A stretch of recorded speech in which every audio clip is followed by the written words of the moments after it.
Welcome to Homeschool or Hookup. We're doing a little different this month. We are talking with Miss Rothy from Wyantier Elementary. She's going to talk to us about being a principal. But since schools are very closed right now and we're worried about COVID, we're doing it over a Zoom meeting. So today it's going to be Miss Gretchen and Miss Becca. Say hi, Miss Becca. And we are going to talk with Miss Rothy.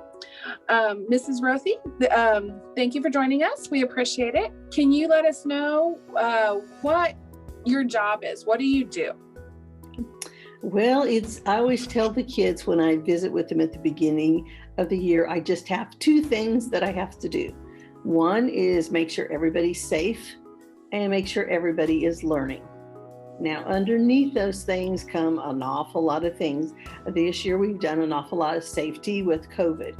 For instance, limiting visitation, moving desks further apart. So things like that keep them safe, as well as preventing intruders from coming in the building, making sure everybody feels safe to where they're learning. And when I say that, it's not just the kids, it's also the staff I have to worry about. And then the big chunk of my job is making sure everybody's learning. So if math is hard for you, it's my job to make sure that you have everything you need so that you can learn math or learn to read. And for each kiddo, for each teacher, it's different. And we didn't mention it. Miss Rothy is a principal at Wyantier Elementary. I just realized when she's telling us what she does, we didn't say what she is. Alrighty. So your job is basically to make sure the school is a happy learning environment that's safe for everybody who's there. Yes. Children do not learn well if they don't feel safe. And if you're not healthy, the learning doesn't happen. So all those things have to come first. All right. And so to become a principal, do you just, you're a teacher and they say you're the best teacher, so you get to be the principal, or is there something special you have to do to become a principal? Well, there's things you have to do to be a principal. And if you'd asked me when I taught, because I taught for a long time, I never wanted to be a principal. I could not imagine why I'd want to do that. But then I thought, I've always enjoyed and loved teaching. And I thought, I wonder if I could teach more people, because basically I'm still a teacher. I'm just a teacher of the kids and a teacher of the staff. So I had to go to school to get what's called an administrative degree. And it's one you usually can do in a year or two. A lot of what it is, there's a lot of classes to take, but a lot of practicum so that you're following another principal, being able to do it. Because just like in teaching, you'll come across things you've never dealt with before. As an administrator or principal, you'll come across things, well, that is new. And even as long as I've been a principal, it's like, okay, that is new. I've never dealt with that before. So kind of going this year, for instance, but all those things, being able to figure that out. You have to get your certification for that. And there's a building level and there's also district level. So if you want to go and be a superintendent, then you would go on and get a district level license. Okay, so do all schools have principals or just elementary schools? Now, all schools do have principals. Sometimes when I was a kiddo, principals used to share buildings. And so you'd go to one building in the morning and one in the afternoon and things. But principals do so much more now than they used to, because a principal basically is an instructional leader. Before it was more paperwork type activities. But now there's more with the teaching, making sure everybody's using the tools that the kids learn the best with. So all of that comes into play as well. Okay, so you said a little bit about you have to go back to school to get your certificate to become, at different levels. So to be a teacher, you need college as well, right? That's correct. And now there's more avenues opened up with it, but most people go the traditional route, which is 4 years of college to get your teaching certification. They have tests called Praxis that you have to pass for, that you know the content, that you know the math, you know the reading, as well as tests that you know how to teach, instructional strategies.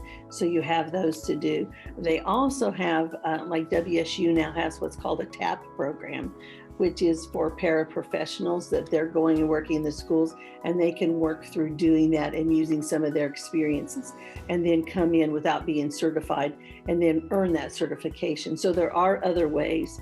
Sometimes you have people that have a degree in something else, and then they can get certified, it's called conditionally certified, and then they can come and be able to, maybe they have a degree in math, but not a teaching degree. They can do that and then work and earn the other one as well. Though they're just different pathways, where it used to be when I first started, everybody had to do the same route. But now they're realizing that not everybody has the same life and different things come, so they've adapted with that. So you said you used to be a teacher and now you're a principal. So this is essentially your second career. Yeah, I still look at it as one. I have a class. I just have a class of about 500 kids. And sometimes, because I have the teachers, and don't tell the teachers this, but sometimes you have teachers that catch on really quick. And sometimes you have teachers that take a little longer, that need to be shown there. Or sometimes you have teachers that you have to work to help them focus on a certain area there. Most of the time, it's giving them the tools that they need so that they can do what they do best. Okay. And can you tell us about how long you taught and what grades you taught before becoming a principal? Certainly. A long time ago, I have to look back, and because I've been a teacher and I've seen a lot of different changes with that. I taught what was called Head Start, which was a preschool program. And after that, then I taught actual preschool, and it was kind of neat because we came up with the curriculum ourselves and added nursery rhymes, so set all of that up there. That was all in the private setting. And then I stayed home with my kids a little bit, so I did some substitute teaching, which I think every teacher needs to have, because it teaches you a whole new just a way of dealing with things. Then I taught first grade, and I love first grade. I love preschool, and I love first grade. Then I moved to fifth grade, and not too many people will make a jump like that, but I really love fifth grade too. And all of those experiences kind of added up to the different ones. So you see, oh yeah, I know what it's like when they've never been away from mom before, or I know when that fifth grade kind of get a little big for their britches. Yep, I've seen those. You kind of cover all of those. And then after teaching fifth grade for 11 years, I believe it was 11 years, then I decided I want to go and become a principal. And I've been a principal. This is my 14th year. So, and you've been at Wyantier for a couple of years now, right? My third year at Wyantier. Third year, yeah. Okay. I taught at Pleasant View, or I was principal at Pleasant View for 9 years before that. Oh, okay. 11 years before that. I'd have to go back and do the math. That's okay. So I've taught enough so that I know that the kids come and bring their kids to sign up in school, and it's students that I've taught before. That's so fun. That is fun, yeah. It really is. So if you had, I know you teach at the elementary level, but so say right now you had one of your little fifth graders that came in and said, ma'am, I would love to be a principal. I want to be a teacher. What do you recommend for kids to start doing, either younger or even once they get to high school level, if they think that this might be a path that they want to do? Well, probably the first thing, and this is the key to everything, is get out there and read. Read about, whether it's kid books, whether it's books about math, read. Be knowledgeable at your world. And it's not all reading books. It's reading newspapers, reading things online, being able to judge those sources. Is this a credible source? So be aware of everything that's going on, because teaching is changing, and kids are changing. It's not the same as when I started, and you have to adapt to those changes. But be knowledgeable is probably the best thing. A lot of times when you're in middle school or in high school, you can get out and volunteer to be with groups of kids. Find out what that's like if you have a church group or if you have a youth group somewhere, and find what that's like. Because when they come up and they look at you, and they do look at you, even like our fifth graders, when those little preschoolers, you are so knowledgeable and you're such a grown up, they look at you differently. They look at you as a role model. So getting out there and being with those kids to see, get that experience and see if that's what you really want. Babysitting, all of those kind of things are great ways to be around kids. Okay. So is elementary then your kind of your heart, or would you ever want to do the older kids like junior high or high school level? No, I can't imagine that I would. But then if you'd asked me when I started teaching I'd be a principal, I would have laughed and thought, why would you ever do that? I just couldn't imagine. So, but no, I really like with the little ones. I love coming and having a little kindergarten come up and hug you and say, you're the best principal I've ever had. I'm the only principal they've ever had. But, you know, it's those kind of things with that. They just have such a clean, even with the fifth graders, they go, it's just such a precious age. And when you get them when they're young, they learn those traits and things. Those are hard to change when they get older. So what's one thing that you would want all of the kids who are watching this, either if they're homeschooled or they're home because of COVID or they're remote learning or however it is, what's one thing you think you would like them to know about what a principal does? I mean, what's the one thing that you think they should take to heart and just know? Well, you've got to have a love of people, love of the kid, wanting to see them succeed, a love of your teachers, and an understanding that people will make mistakes and your job is to help them. You don't decide it's going to be this way, but you've got to go and help them to be able to process and solve problems, thinking of, is there a better way to do this? So how can you go and do that? If you want to make the world a better place, you've got to start with the kids, because it's them that are going to make that. So I get to affect future generations. I have no idea how long by working with the little ones. And so it's really powerful when you think about that, because the things that the parents do, they will carry with them. The things they learn at school, they will carry with them, good and the bad. Well, the bad. I know this is the horrible part of a principal's job is, how can you let the kids know that sometimes going to see the principal is not always a fun thing because they've misbehaved or they've had something? Do you feel that, no, that's not the right word. How would you explain to the kids what it means when they have to come see the principal because they misbehaved? That happens occasionally. I always tell the kids, because sometimes we have kids that's throwing a fit in the classroom and they don't know, and behavior is communication. They're trying to tell us something. We're just trying to figure out what it is. And oftentimes it's not a very positive communication. But I always tell them when you come that I'm going to help them get out of the problem, because it's kind of like they have a shovel and they're digging a hole and I don't know what to do. So I keep digging it because I don't know how to stop. And it's very hard to change that if you have classmates watching you and things like that. So I just say, come and let's help solve the problem. And I always tell them I will never yell at them. I used to yell, but I don't do that anymore. I try not to, because it doesn't solve any problems. And don't ask my son or my daughter about that yelling business, but that's a whole different thing. But I realize then the older you get that doesn't solve any problem.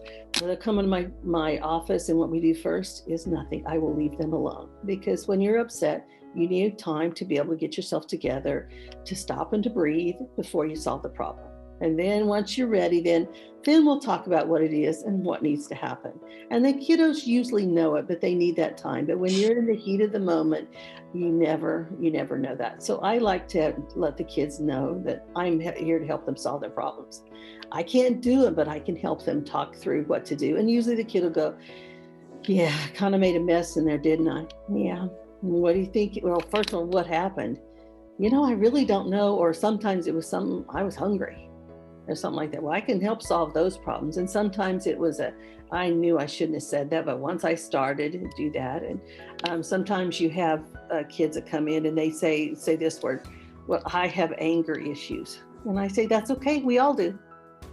You have anger issues? Yeah, you just have to know how to handle it. So maybe we could teach you a way when you get angry, because when I get mad, what I have to do, I won't talk to you because I don't say nice things. I need time to think. Yeah. And sometimes in the heat of the moment in the class, somebody's still bothering, or something in their mind is bothering. It's very important for them to be able to interact. So principals are problem solvers, and they're to help make things better. I do not believe that there are bad kids. There are kids that have made bad choices. We all make bad choices. But if we learn from them, and learning from them in elementary is the time to do it, before it gets up and those consequences get harder and more harsh.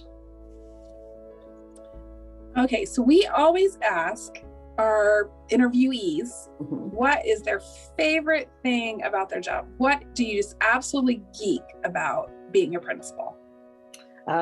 You're in it for the kids. For the kids when they come up and they love and they hug on you, or they come up, look what I can do now. I couldn't do that before, and you talk to me about doing that. Or as a principal, you also get the teacher that comes up and say, whether it's thank you for taking a chance on me or for helping me see that. I didn't really stop to think about it. When you have that moment when the light bulb comes on with the kids or with the teachers, and you feel that that's why I do it, I made a difference.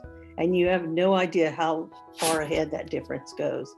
But when you can see those teachers go and take off and just bloom, and they need to be fed so that you can go and you can keep them going so they keep growing. Because when I look at how I started when I was first teaching, you had to learn. And I was thinking back those first kids, I don't know, I never dealt with these things before, but when you can help them go through that and learn, it's a wonderful thing. And that's what warms your heart, and knowing that's why I do it. Ms. Becca, do you think of anything else we want to ask today? Is there any one memory that stands out from your whole career as just either a funny story or one of your ahas, or something you just remember from your career? Okay, you have to think on that. Probably the things that I remember the most are the kids that I've worked with, kids that have had behaviors that are more severe, and you've worked with them closer, and they go, and when you go and you talk to them, sometimes kids don't always realize when they need help, and they don't realize the scope of the problem, that maybe that's not a problem a kid can solve, and you need to get them help. But being able to go work with them, and then being able to have them come and say, hey, to be able to thank you and realize, and sometimes that may not come for a long time. Okay, I've got a good story here. I'll tell you this one. This was one I had as a teacher, that I worked with a kiddo that he really struggled to get along with others. There were some issues that he had, not get along with others with negative behaviors. He just honestly wasn't really sure how to have friends, how to do social things. And I worked with him in 5th grade. And we did a lot of things. I worked a lot with his parents, helped and supported him. And he was always just a very, very sweet kiddo. The class worked really well with him. Well, it comes to my out, because oftentimes as teachers, you don't know the effect that you have on kids. Well, this flashed forward several years, and then he came back to visit me at school, and he'd waited. I was in a meeting, and he waited an hour to see me. He was moving away, and he wanted to let me know that he was going to be okay and to thank me. When you have times like that, and I'm thinking, you remember that's 5-6 years before that. Of course I remember, because you helped me. When you see that and you have that kind of impact on that student or that teacher, those are the things that you remember, when you realize you can go and earn a living, or you can make a difference. And making a difference is pretty powerful. Well, that's awesome. And you're gonna make us all cry, but that's okay. Yeah, so I'll cry with him too, so yeah. All right, well, it's a little different than our normal interview. Normally we would, see what you do in a day in the life of, but we know that COVID's kind of special. Maybe we'll come again in the future, and when we can actually come and see what you do as a job, we would love to do that. So we'd like to thank you for interviewing with us today, and go make some differences in lives. Okay.